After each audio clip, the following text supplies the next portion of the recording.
விடு விடுவெனவே வாலிப மனது விண்வெளி விண்வெளி ஏறும். மன்னவா ஒரு கோயில் போய் இந்த மாளிகை எதற்காக? தேவியே என் ஜீவனே இந்த ஆலயம் உனக்காக.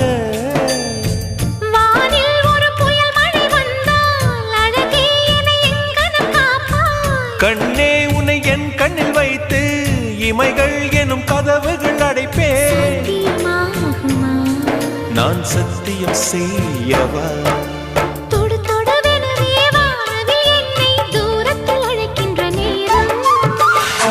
உவா